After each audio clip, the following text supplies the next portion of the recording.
Ministère de la vérité restauratrice Mivresse avec Dr Gaoudé, tu connaîtras la vérité et la vérité t'affranchira.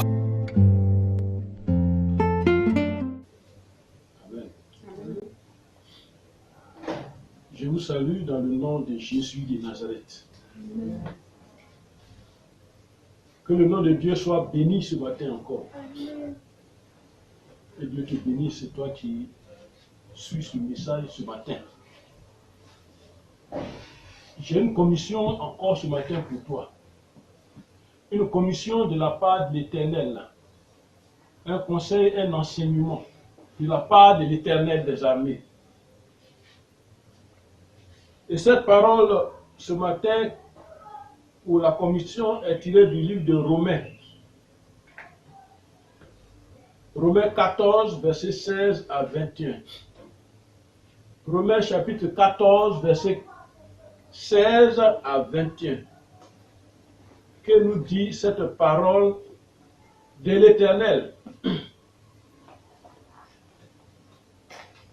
Romains chapitre 14, verset 16 à 21, et la parole de Dieu dit que votre privilège ne soit pas un sujet de calomnie. Premier verset, verset 16. Car le royaume de Dieu, ce n'est pas le manger et le boire, mais la justice, la paix par le Saint-Esprit. Verset 18. Celui qui sert Christ de cette manière est agréable à Dieu et approuvé des hommes. Au verset 19. Ainsi donc, recherchons ce qui contribue à la paix et à l'édification mutuelle. Au verset 20. Pour un aliment, ne détruit pas l'œuvre de Dieu. À la vérité, toutes choses sont pures, mais il est mal à l'homme quand il mange de devenir une pierre d'achoppement. Au verset 21.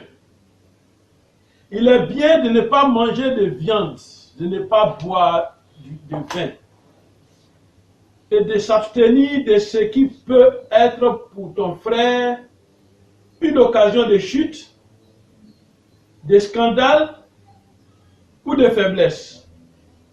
Parole de l'Éternel. Amen. Père, nous bénissons ton nom ce matin.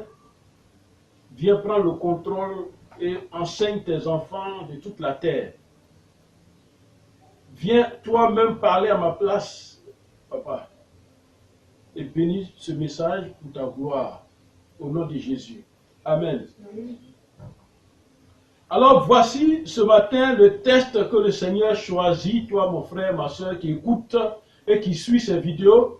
Voici le texte que le Seigneur nous choisit ce matin.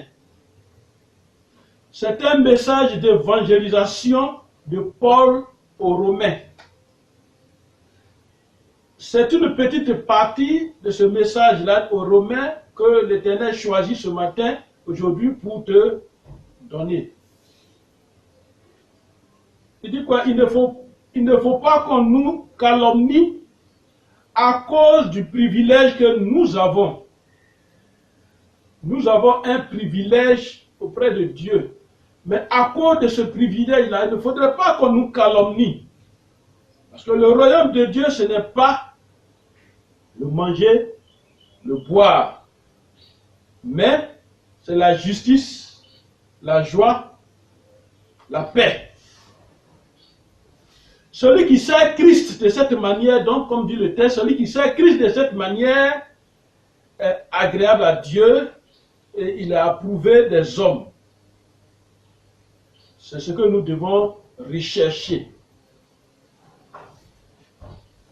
À cause d'un aliment, la parole de Dieu dit, à cause d'un aliment, ne détruis pas l'œuvre de Dieu. Parce que selon les préceptes, ou bien selon les totems, on dit on ne mange pas ça. Alors ton frère mange, ne détruis pas l'œuvre de Dieu.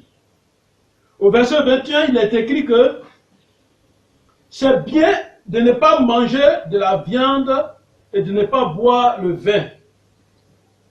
S'abstenir de ce qui peut être pour ton frère une occasion de chute, de scandale, de faiblesse.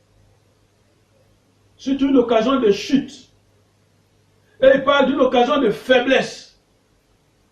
En un mot, que les interdits qui sont des préceptes ne soient pas des occasions de faiblesse pour nous. Et c'est pourquoi ce matin, à travers ce test, le Seigneur veut te dire, il veut t'enseigner ce matin, il veut m'enseigner ce matin, il veut nous enseigner aujourd'hui sur la faiblesse spirituelle. Amen. La faiblesse spirituelle. Nous parlons aujourd'hui de la faiblesse spirituelle. Ce message va tourner autour d'un seul mot, la faiblesse. Pourquoi? Parce que dans nos vies chrétiennes, comment sommes-nous dans nos vies chrétiennes? Nous avons peur. Nous nous cachons de nos ennemis spirituels. Nous nous cachons. Nous n'avons aucune force devant les attaques maléfiques, devant les attaques. Nous n'avons aucune force devant les mauvaises choses spirituelles. Nous n'avons aucune force. Et ces attaques nous atteignent facilement et toujours. Quand nos ennemis nous lancent un sort, ils nous atteignent. Et toujours ce même jeu. On t'attaque, tu es vaincu, l'homme de Dieu prie, il intervient, tu es libéré. Et ça se répète. Alors quand ça se répète, il faut qu'on arrive à un moment de la vie, s'asseoir pour dire, mais ce qui est en train de se répéter, il faut que ça s'arrête. Amen. Amen. Alors il devient donc difficile d'être loin de l'homme de Dieu, il devient difficile d'être loin de ton église. Parce qu'on t'attaque, on te délivre, ça revient, ça va, ça revient. C'est la faiblesse spirituelle. Il existe plusieurs formes de faiblesse. Mais toutes ces faiblesses-là, nous les prenons en deux grands groupes. Il y a la faiblesse physique et la faiblesse spirituelle. La faiblesse physique, c'est ce que tu vois. C'est ce qu'on voit de toi. Manque de force physique. Manque de ressources, pratiquement. Tu manques de ressources. Manque de puissance physique. Mais je ne veux pas parler de cette faiblesse physique. Je ne veux pas parler de ça ce matin. Ça se voit. Je ne veux pas parler de ça ce matin. Mais de la faiblesse spirituelle, la faiblesse invisible. Cette faiblesse, ça trompe l'homme. Pourquoi? Tu es chrétien qui pense qu'il est équipé pour vaincre les œuvres des ténèbres. Tu vas à l'église. Des années peut-être même. Et tu penses que là où tu as le pouvoir de vaincre les forces des ténèbres. Mais on te lance une maladie, ça t'atteint. On te lance un mauvais sort, ça t'atteint. On te lance ce qu'on veut de toi, ça t'atteint. Et ce sort t'atteint sans problème. Facilement, ça t'atteint sans problème. Malgré le nombre d'années que tu as dans la vie chrétienne. Et un jour, à la date prévue, le mal se manifeste. Je parle des sorts qu'on lance. À la date prévue, pour certains, c'est en même temps. Mais un jour, à la date prévue, le sort-là doit se manifester. Pourquoi? Vous voyez, dans le spirituel, comme dans la vie physique, c'est-à-dire visible, il y a d'abord la faiblesse de caractère. Allons dans la Bible. Dans le livre d'Ézéchiel, il y a d'abord, on parle de la faiblesse de caractère. Ézéchiel chapitre 16, verset 28. Il est écrit, et c'est l'Éternel qui parle par la bouche du prophète Ézéchiel. Tu t'es prostitué aux Assyriens parce que tu n'étais pas rassasié. Tu t'es prostitué à eux et tu n'as pas encore été rassasié. Tu as multiplié tes prostitutions avec le pays de Canaan et jusqu'en Chaldée. Et avec cela, tu n'as pas encore été rassasié. Tu as multiplié tes prostitutions, dit l'Éternel. Quelle faiblesse de cœur as-tu? Quelle faiblesse de cœur as-tu eu? Dit le Seigneur l'Éternel, en faisant toutes ces choses qui sont l'œuvre d'une maîtresse prostituée. Quelle faiblesse de cœur as-tu, chrétien? Le cœur tellement faible que tu es séduit facilement. Et c'est pourquoi le Seigneur te dit ce matin, tu t'es prostitué aux Assyriens. C'est-à-dire, je ne te parle pas de la prostitution physique que tu connais. Mais à cause de la faiblesse de ton cœur, tu as préféré aller avec un autre Dieu. Tu t'es prostitué. Et le Seigneur te pose la question ce matin. Quelle faiblesse de cœur as-tu eu? Faisons l'effort de ne pas avoir cette faiblesse de cœur. Quelle faiblesse de cœur as-tu eu?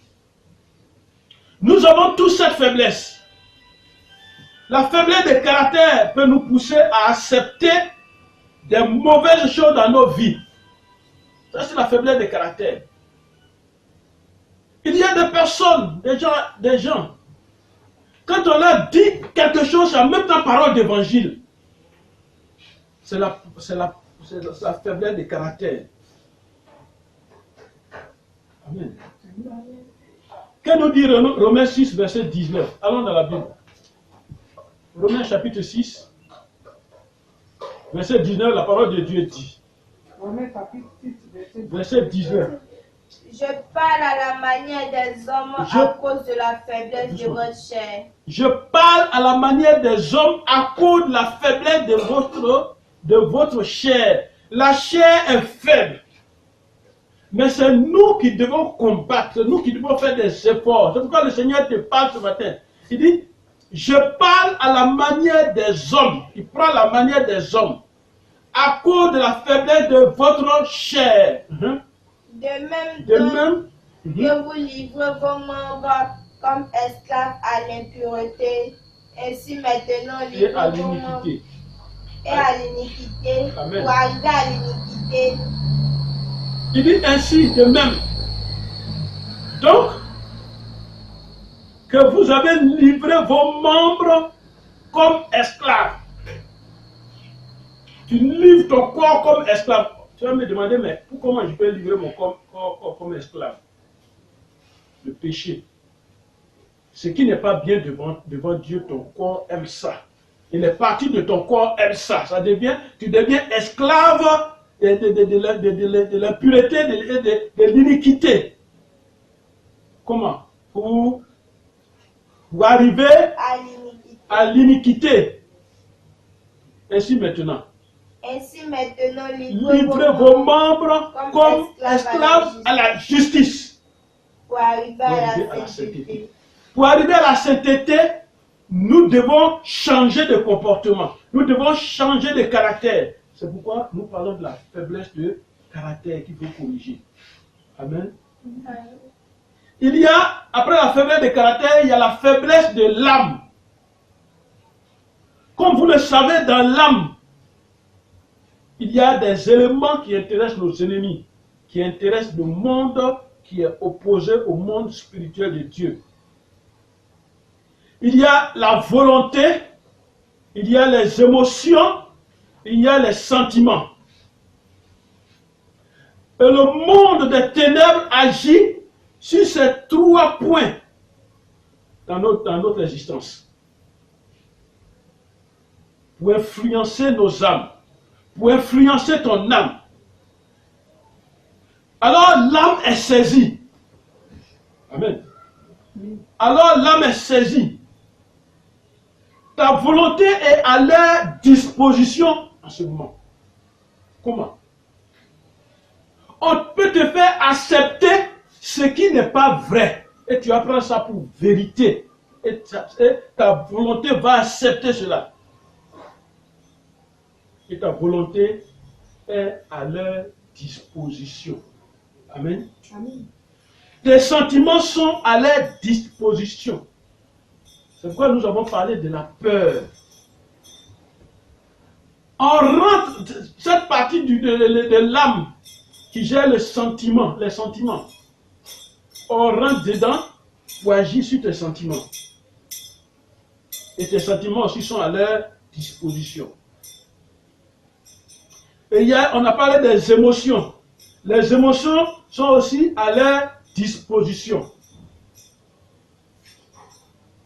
Ils les rendent tous faibles. Que ce soit ta volonté, tes sentiments, tes émotions. Ils ont cette faculté, cette possibilité de les rendre faibles. Alors quand on les rend faibles, tu deviens faible dans la manifestation de ta volonté. Faible. Ce que tu veux faire là, ce n'est pas ça que tu fais. C'est autre chose que tu vas faire. Et tu deviens faible dans les émotions. Amen. Et tu deviens faible, je dis, tu deviens faible dans les émotions. C'est-à-dire à ce moment-là, quand un problème survient dans ta vie, tu n'arrives plus à contrôler tes émotions parce que tes émotions sont manipulées et tes émotions ne t'appartiennent plus. Alors on te pousse, peut-être même au suicide, on te pousse à te détruire, à te décourager totalement, à perdre la foi. Faible dans tes sentiments. Et tu es un homme, une femme qui attend le jour de sa mort qui est déjà fixé. Quand ces 3 éléments de ton âme sont à leur disposition, ta volonté, tes émotions, tes sentiments, quand ils sont à leur disposition. Et la Bible dit, veillez donc attentivement sur vos âmes. Jésus 23, verset 11. C'est ton droit, c'est ton devoir. Veille attentivement sur ton âme. Comment? Veille sur ta volonté. Ce n'est pas tout ce qu'on vient te dire qui doit être parole d'évangile. Ce n'est pas toutes les nouvelles, bonnes nouvelles, mais mauvaises nouvelles qu'on va te donner. Ce n'est pas ces nouvelles-là qui vont t'abattre, vont te tuer. La vie est ainsi faite. Suivez tes sentiments. Dans la Bible, un homme du nom de Elkana, il avait 2 femmes. L'une s'appelait Anne et l'autre s'appelait Pénina. Pénina avait des enfants, mais Anne n'en avait pas. Anne était stérile. Alors on va écouter le comportement de Pénina, la rivale de Anne. On va écouter son comportement. Alors dans le livre de Samuel, 1 Samuel, on va écouter le comportement pour en tirer quelque chose. Dans le livre de Samuel. 1 Samuel 1,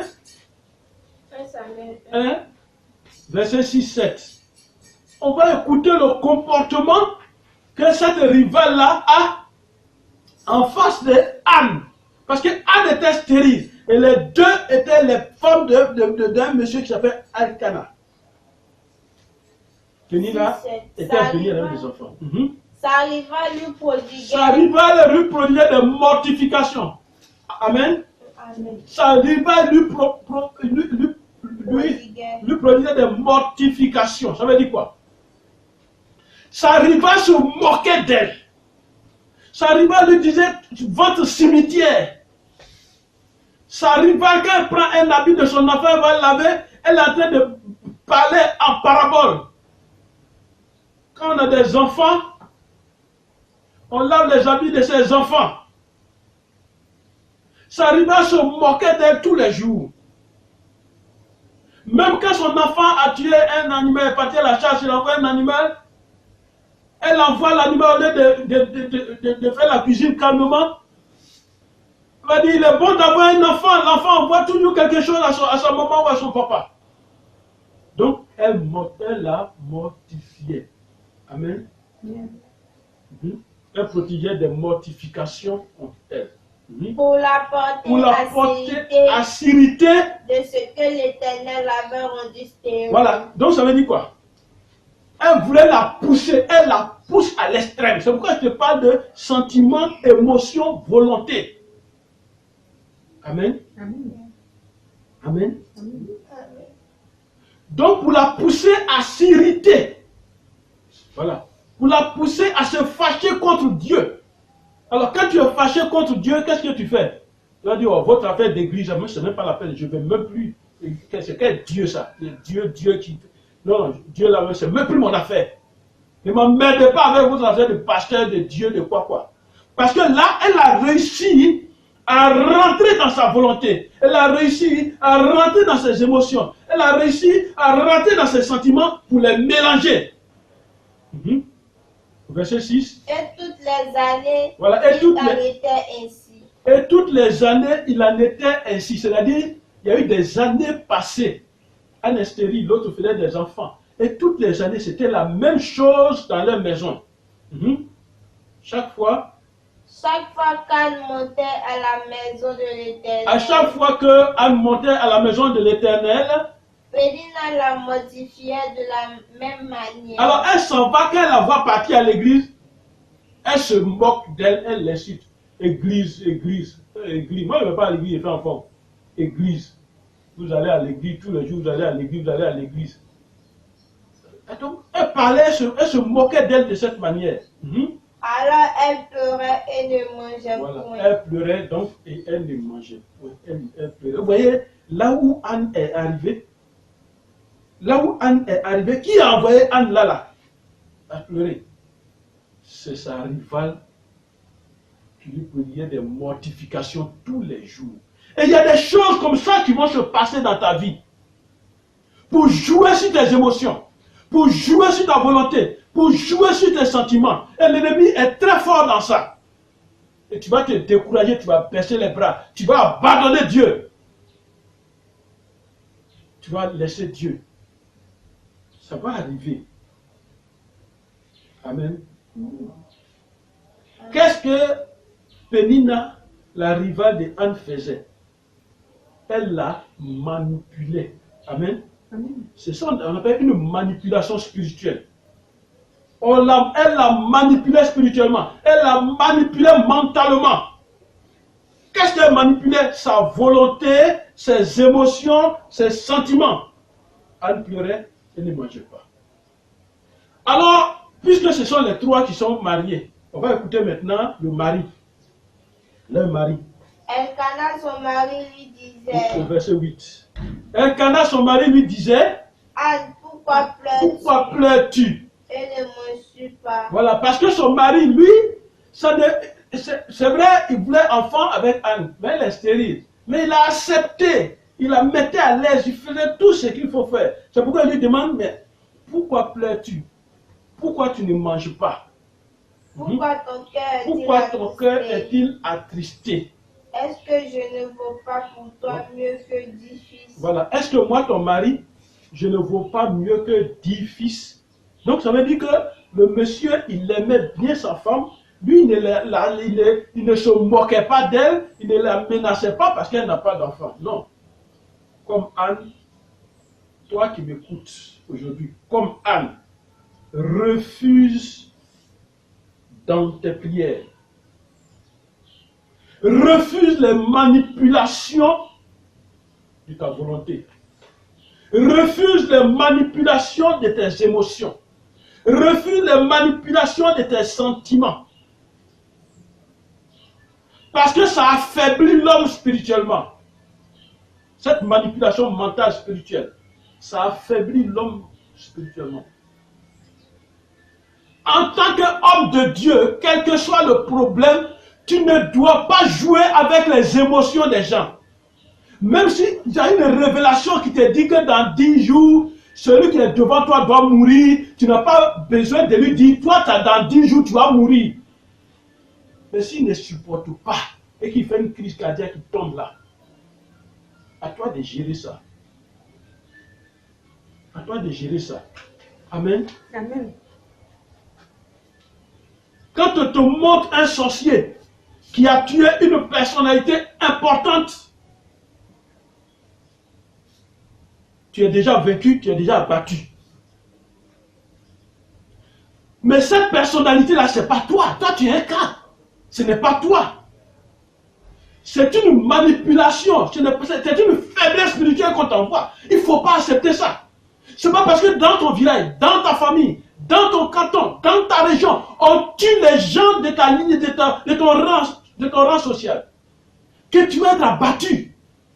Non, ce n'est pas toi. Quand on te dit que le grand emploi de telle personne a été gâté par les féticheurs ou par les sorciers, et cela, on te dit dans ton milieu, tu es abattu. Tu es abattu, parce que tu dis, mais si lui là, on a pu l'atteindre et moi-même, tu es abattu. C'est pas toi, c'est pas de toi qu'on parle. C'est en ce moment-là que cet esprit-là de faiblesse spirituelle va venir en toi, tu vas refuser ça. Parce que quand tu sens que tu es abattu, parce qu'on t'a dit ça, ça t'a découragé, tu es abattu, tu dois te ressaisir vite. Amen. C'est pas de toi qu'on parle. Ressaisis-toi comme Anne. Comme Anne. Dans 1 Samuel 1, verset 10, il dit, quand on va au verset 10, regardez, il dit, l'amertume dans l'âme, elle pria l'Éternel et versa des pleurs. On a fait ça à Anne, mais elle s'est ressaisie. Et on dit, l'amertume dans l'âme,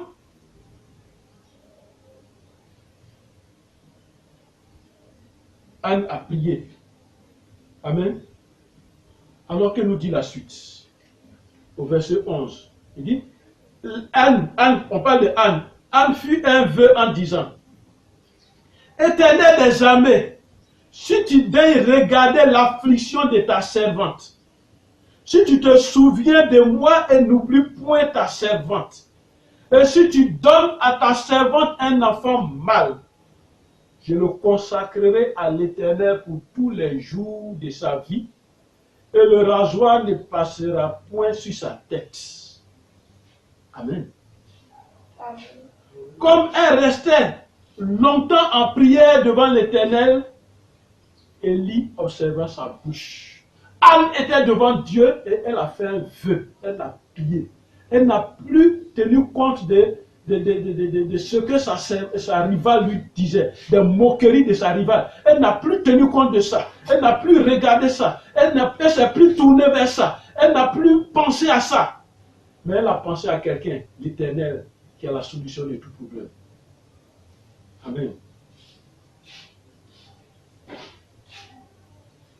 Anne parlait dans son cœur et ne faisait que remuer ses lèvres.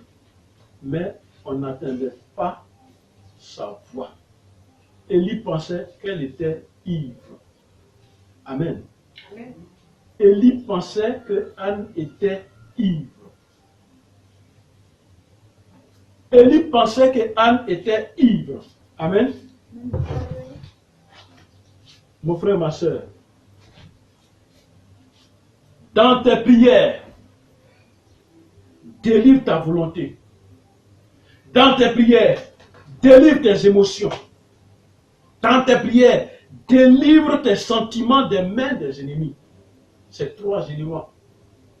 Délivre-les des mains de tes ennemis. Fais-le au nom de Jésus. Ça dit quoi?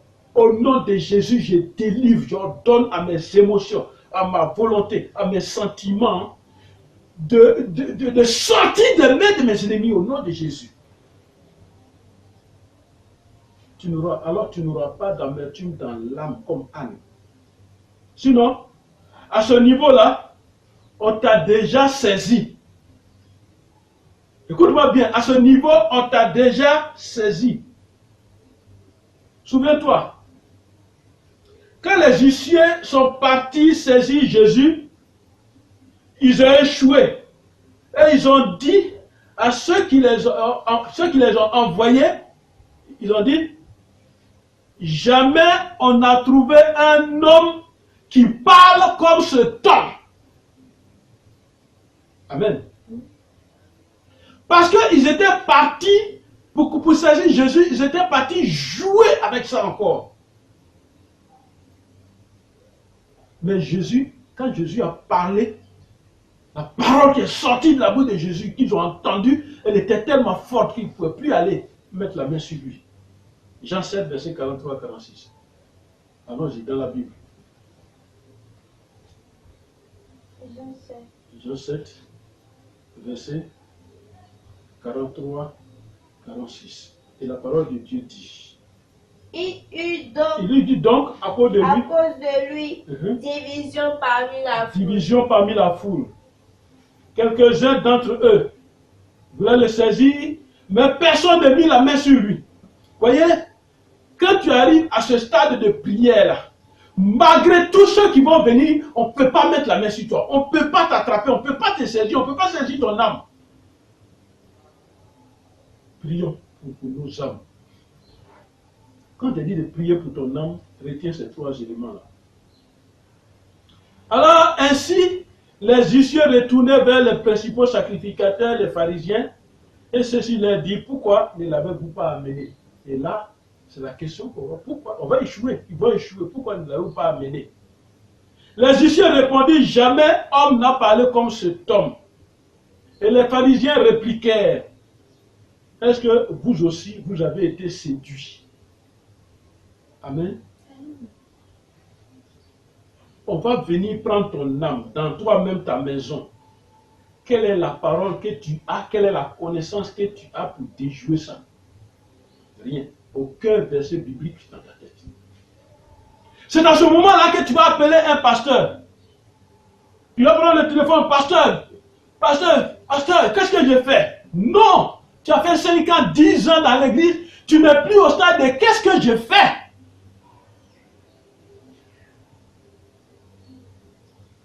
En plus de ces faiblesses-là, il y a la faiblesse de l'esprit. Dans ton esprit, il y a quoi?